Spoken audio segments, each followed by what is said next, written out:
The windows of King's Motors shone like well-brushed teeth. Inside, everything smelled of leather, gasoline, and contempt.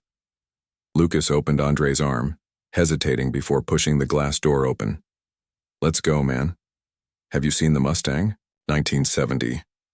Red interior," Andre said, his eyes hungry for speed. They went in. The background music was muffled, but the tension was not. Two salesmen stopped talking. A third, blonde in a beige blazer, frowned and whispered something into the radio attached to his belt. Lucas tried to stay focused. "We're clean, just look and get out," he thought. But Andre went straight to the car, pressing his face against the glass. "Hey."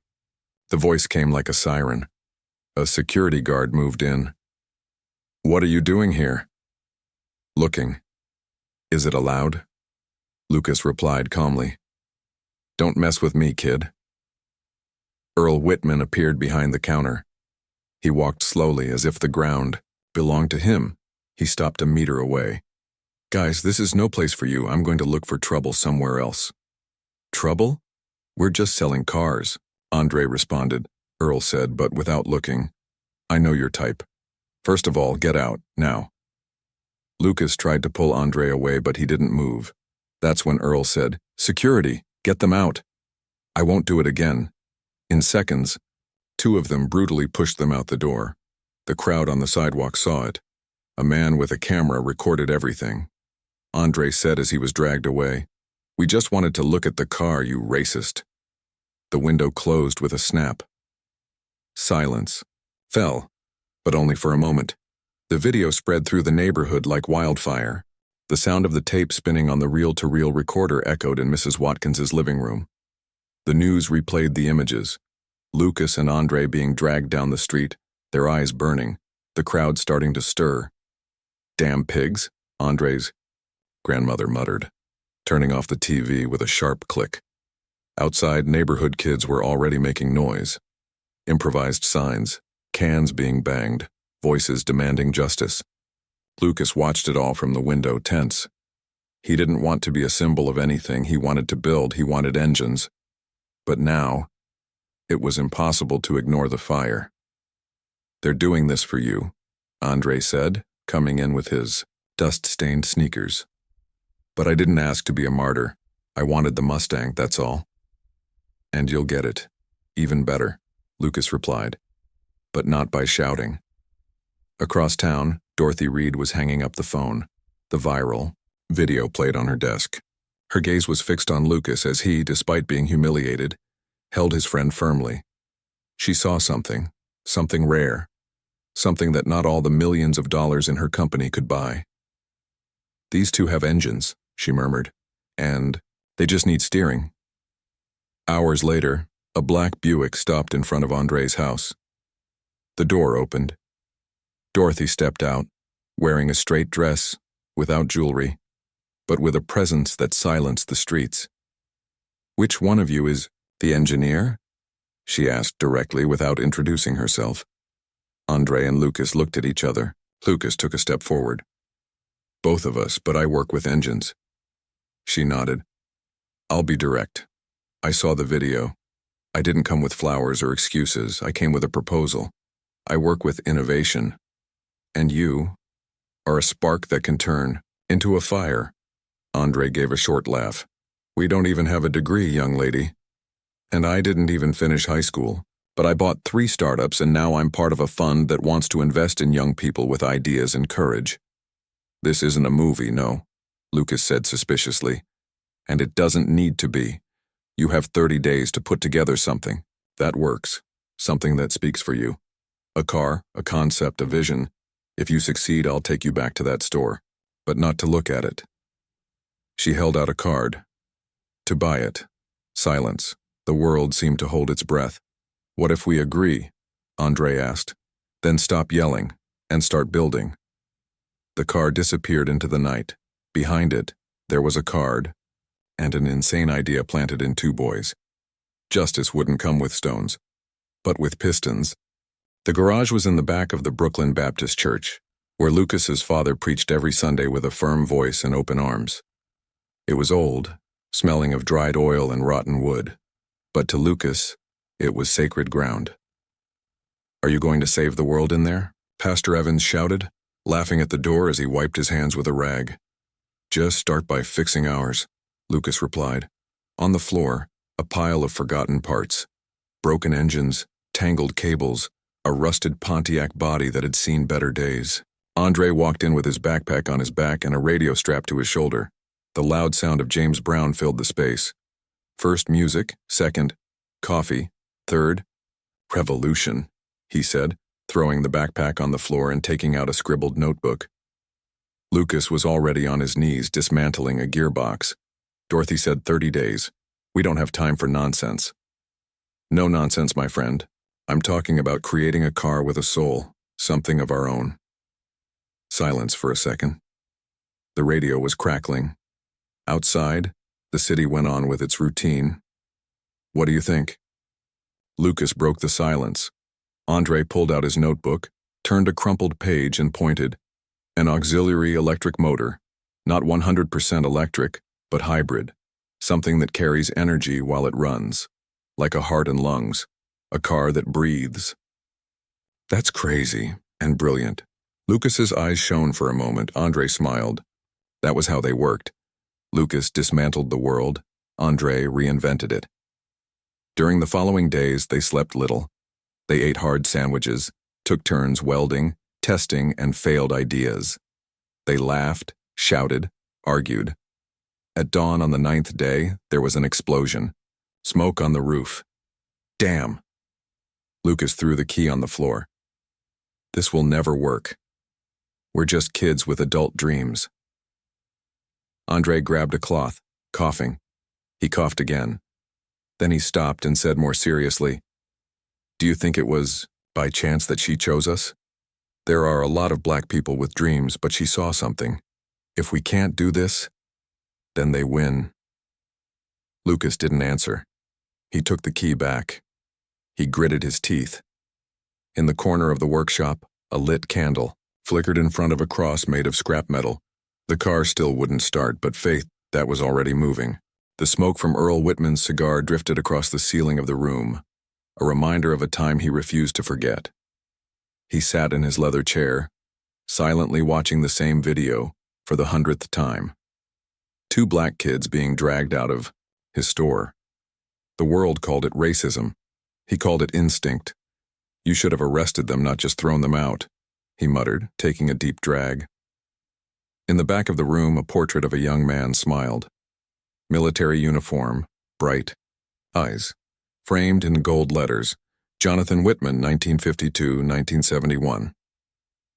Earl stood. He walked over to the portrait. He ran his hand over the glass. "You never got a chance to see this rotten world for what it is, Johnny. They say they've changed, but they've just learned to hide it better." He turned, grabbed a glass of whiskey, and threw half of it down his throat. The ringing of the phone interrupted the ritual. "Speak." "Mr. Whitman, the management of the parent company saw the videos. They want a statement. And we lost 2 big investors. Things are bad. Tell them to go to hell. I built this store from scratch. They're not going to teach me what security is.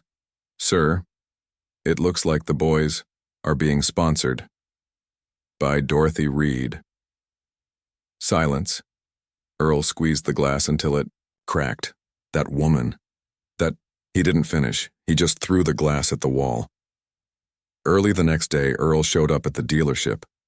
The salesman fell silent. The manager, pale, tried to smile. "Did any of them come back here?" "No, sir." "If they do, don't touch me. Don't talk. Call me. I'll take care of this." The man went into his office and locked the door. From the safe, he took out a small box. Inside were old letters, some medals, a photo torn in half. Johnny Whitman, hugging a young black man. Both smiling, both wearing protest gear. Earl stared at the image as if it were poison. He folded it, tore it up again, and burned it right there in an ashtray. But there were cracks in its concrete, and every one of them bore his son's name. The day was gray, but Andre's eyes shone like high beams. The prototype, dubbed the Sparrow, was assembled. It was ugly, unpainted, with plates taped together and the bodywork still showing signs of welding. But it ran. Do you think it can handle 5 laps? Lucas asked, running his dirty fingers over the hood. With faith, and if the welding holds, maybe 6, Andre replied, biting his lip. The community center parking lot had been cleared for the demonstration. Dorothy was there, watching from a distance with an unreadable look in her eyes. 2 investors from the fund also came, with pressed suits and clipboards. And to everyone's surprise, a local TV crew showed up to cover Innovation Born of Injustice. Lucas and Andre looked at each other. The world seemed too big again.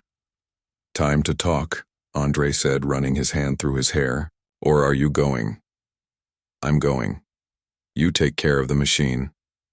Lucas grabbed the improvised microphone, took a deep breath and said, This one is our cry. Not with anger, but with ideas. The world tried to silence us, but now it will hear our engine. Timid applause. A cameraman adjusted the focus. Andre turned the key. A tense silence. The car purred. The first lap was slow, but solid. The second faster. Dorothy crossed her arms for the first time without a hard expression. On the third lap, a dry explosion. Blue smoke. The car coughed. It stopped in the middle of the track. Damn it, Andre shouted, jumping out, coughing. You shouldn't have tested the new converter. It wasn't ready, I told you.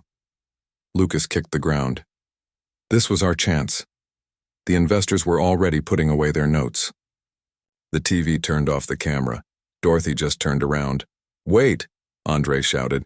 It was just a mistake. We can... But she was already leaving. At the end of the parking lot, someone laughed out loud. A white boy with a backwards cap and a leather jacket said, Nice protest, huh? They tried to make a car. They managed to make smoke. Lucas stood still. The world seemed like an echo of laughter and judging eyes. Andre slowly lowered the hood. The car was silent. We just wanted to show that we could build, that we weren't just 2 more expelled people. Lucas looked at the sky. It was really gray, but the spark was still smoking. The workshop looked like a wounded body, cables thrown around, tools out of place, the hood of the Sparrow raised like an open mouth in agony. Lucas was fiddling with a blowtorch, his face as hard as iron. Andre was in the back, silent, scribbling circuits on a blackboard stained with oil. 3 days passed without exchanging more than 3 sentences. On the 4th day, the doorbell rang. It was Dorothy. In a dark suit without makeup, eyes sunken. You failed, everyone saw it, Lucas nodded. Andre crossed his arms. But failure is also construction. Only those who continue have value. She took something out of her pocket. It was a key. I have a warehouse with better structure in Newark, with real equipment, but it has a cost. How much? Lucas asked. You have 14 days, not 1 more. If you can show the car working, I'll take you back to the dealership. But if not, it's over. No money, no press, no return. She left without waiting for an answer. That night they went to the warehouse. It was huge, cold, abandoned for years, but it had a structure. Winches, an electrical bench, stable power. It looks like a monster's womb, Andre muttered, turning on the fluorescent lights with a snap. Let's make it come alive then, Lucas replied. They started again, and it was there, among new parts and patched up hope, that they discovered the sabotage. Andre rummaged through the box of old components, looking for the microprocessor they had tested weeks ago, but the data was wrong. The cables were cut. Someone had messed with it. This was on purpose. The converter exploded because someone reversed the connections. Lucas looked at him in disbelief. Are you saying they sabotaged us? I left the door unlocked one day. After the TV interview, someone had access. Silence. Was it that kid in the jacket? The one with the laugh? I don't know, but someone doesn't want us to win. Lucas took a deep breath. So now, we have one more reason to make this car fly. The next morning, The sound of welding and engines filled the warehouse. Lucas was in charge of the structural part. Andre was rebuilding the electrical systems. On the other side of town, Earl Whitman was reading the report sent by one of his undercover salesmen. Prototype destroyed, but they're getting back on their feet. They're using Dorothy's warehouse in Newark, and there's progress. Earl folded the paper. His eyes were blank. Then a cold order. Cut off the power supply. If they don't die in the heat, they'll die in the dark. But that night, even without light, even with the cold, even with everything against it, the engine gave its first real roar, and Lucas looked at Andre as if to say, "Now it's going to happen." The new Sparrow looked like a different creature. The bodywork, now smooth, painted a metallic tone that varied between wine and black in the sun, gave it an aura of life. The headlights had a discreet glow, and under the hood, the redesigned, hybrid system, ready to respond with strength, silence, and precision. Lucas wore a white shirt, suspenders, and polished shoes. Andre came in a navy blue blazer and a confident smile. "This looks like a rich man's funeral," said Andre, adjusting his collar. "It's not a funeral. It's a resurrection," replied Lucas. In the back seat, 2 cameras were ready. Dorothy would meet them in front of King's Motors at 10 a.m. sharp. The sidewalk in front of the dealership was busy. Reporters, curious people, a few suspicious customers. And inside the store, Earl Whitman watched through the window with wide eyes. He didn't know what he expected more, the collapse or the confrontation. The Sparrow parked in the main space of the store. No roar. No smoke. A silence that spoke volumes. Lucas and Andre got out slowly. They went to the glass door. Security appeared, one of the same men from the day of the expulsion. "Did you come for another walk?" Dorothy appeared behind them at that moment, wearing a beige dress and holding a contract. "No. They came to make a proposal." Silence. The manager ran to Earl. The old owner walked to the door as if he was going to face ghosts. He opened it slowly. "Is this provocation?" Lucas held out his hand. Eyes to eye. "This is progress." Earl didn't answer. He kept looking at the 2 of them, as if he was still looking for something to hate or someone who was no longer there. Andre smiled calmly. "We can talk here. Or in front of everyone." Earl stepped back. He opened the door all the way. Inside the store, the world was spinning slowly. Dorothy placed the contract on the glass table. "These boys are proposing a minority partnership in 3 King's stores. Starting with this one. The fund guarantees the investment, the public image. They've already earned it." Earl read it, trembling. "Why don't they buy everything at once?" "Because we don't want to destroy. We want to build. Together, if possible," Lucas replied, and that's when Earl saw it. He saw his son's eyes. The same brightness, the same courage, but he didn't speak. He just signed. Outside, the Sparrow still shone. Not as a symbol of revenge, but as a testament to overcoming. The headline was in the local paper, "Kids expelled from King's Motors return as investors." The Sparrow was in the photo. Lucas's serious face, Andre's smile, the signed contract on the store counter. In less than 12 hours, the story had gone around the country. Radio, TV, even Detroit newspapers were talking about it. In Brooklyn, children were drawing pictures of the car. At the church workshop, teenagers were coming to see it up close. Even a group of young white people showed up to chat, shy and curious. Lucas welcomed them with crossed arms but without coldness. "What we're doing here, it's not just about skin. It's about the courage to change." Dorothy just watched everything with that half smile she only showed when she saw a seed turning into a tree. Meanwhile, Earl was crumbling, alone in the office, refusing calls, ignoring PR notices. The TV in the corner repeated the scene. Him, signing the contract. On the shelf, the picture of his son. It was 3 a.m. when he finally gave in. He opened the box with the old letters, and for the first time, he read them all. "Dad, I know you hate the way I see the world, but I see a world that can be better, not with guns but with bridges. I hope that one day you'll understand. On the last page, a picture. Jonathan and a black boy. No names, no caption. Just a smile of brotherhood that spanned decades. Earl sank into the chair. For the first time, no certainties. Just dust and echo. The next morning, he showed up at the store. No suit, no cigar. Just him. Lucas was outside instructing 2 technicians on a new design tweak. Earl approached slowly. He looked at the car. Then he looked at Lucas. My son, he met someone like you. They fought together. He died for this. Lucas didn't answer. He just listened. I never understood. I only saw anger, screams. I never saw the engine behind me. Pause. Now I see. Lucas finally spoke. We are not your enemies, Mr. Whitman.